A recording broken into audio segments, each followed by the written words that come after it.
وہاں اسی موقع پر جب حضور اکرم صلی اللہ علیہ وآلہ وسلم نے ایک اجتماع کی پیشگوئی فرمائی کہ 72 ایک طرف ہوں گے گویا اور ایک طرف ہوگا، یہ اجماع کی پیشگوئی تھی اصل میں، کیونکہ اس کے بعد اس بیان کے بعد ایک سوال کرنے والے نے سوال کیا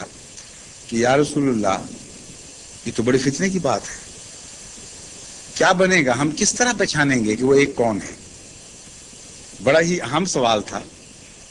72 میں سے، بلکہ اب 73 ہونے والے تھے، یہود کے زمانے میں 72 تھے، 73 میں سے ایک سچا اور باقی جھوٹے، یہ فیصلہ دے رہے ہیں امت کے سردار صلی اللہ علیہ وآلہ وسلم، اور حکم یہ ہے کہ سچے کو ماننا ورنہ تم بھی جھوٹے ہو جاؤ گے۔ کتنا مشکل کام۔ اگر دلائل میں گھسیٹتے حضرت صلی اللہ علیہ وآلہ وسلم اور کہتے کہ قرآن کا مطالعہ کرنا، حدیث کا مطالعہ کرنا، یہ دیکھنا وہ دیکھنا، تو اکثر بیچارے لا علم اور کمزور اور جسے پنجابی میں ماتر ساتر کہتے ہیں، یہ بیچارے لوگ ایرا وغیرہ یہ تو مارے جاتے۔ کتنا مشکل سوال ہے، آج بھی کسی عالم سے پوچھیں تو چکر میں پڑ جائے گا، مگر حضرت اقدس محمد مصطفیٰ صلی اللہ علیہ وآلہ وسلم کی شان نبوت دیکھیں،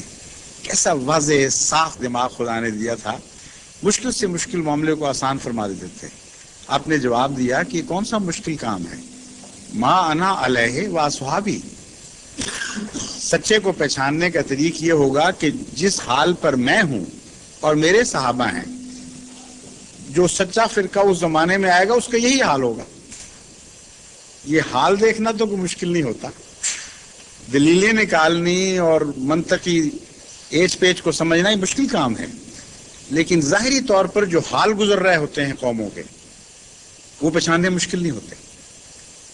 حضرت صلی اللہ علیہ وآلہ وسلم اور آپ کے غلاموں کا کیا حال تھا،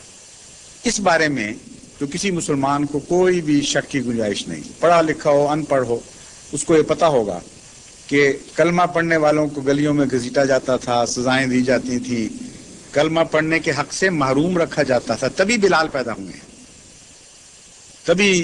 وہ عظیم الشان عورتیں پیدا ہوئی ہیں جن کو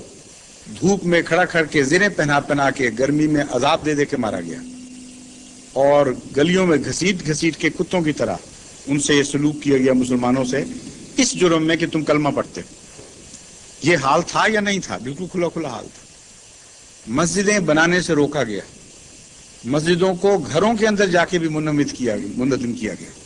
حضرت ابوبکر صدیق نے رضی اللہ تعالیٰ عنہ نے باہر چونکہ اجازت نہیں تھی، اپنے گھر کے سین میں مسجد بنائی، حملہ کر کے یلغار کر کے لوگ پہنچے کہ تمہیں خدا کی عبادت کا کیا حق ہے، تم گندے پلید لوگ، وہاں سے اس مسجد کو مٹا دیا۔ آپ کو حج سے روکا گیا، آپ کو اپنے فرائض منصبی عبادت سے روکا گیا، یہاں تک کہ قرآن کریم نے اس کا ذکر فرمایا۔ کتنا اندھیر، کتنا ظلم ہے۔ ینہا عبدا اذا صلی، کچھ بدبخت ایسے لوگ ہیں جو عبادت سے روکتے ہیں، جو خدا کی عبادت ہے۔ ایک بندہ کہتا ہے میں اپنے رب کی عبادت کر رہا ہوں، کہتے ہیں تمہیں کیا حق ہے، ہم تمہیں روکیں گے۔ یہ سارا سلوک حضرت رسول اکرم صلی اللہ علیہ وسلم اور آپ کے غلاموں سے ہوا، اور یہ اعلان کیے گئے کہ ان کی بیویاں حرام ہو گئیں، ان کو طلاقیں مل گئیں، جو مسلمان ہو جائے وہ آٹومیٹکلی اس کی شادی منسوخ، ان کے بچے اپنے والدین کا ورثہ پانے سے محروم، ان کے مکان لوٹ لو، ان کو گھروں سے نکال دو، اعلان کرو کہ اب تمہاری ہمارے یہاں کوئی گنجائش موجود نہیں، اب ہم تمہیں نیست و نابود کر کے چھوڑیں گے، یا اپنا مذہب تبدیل کرو اور ہمارے اندر واپس آؤ، ورنہ اس ملک میں تمہارا زندہ رہنے کا کوئی حق نہیں۔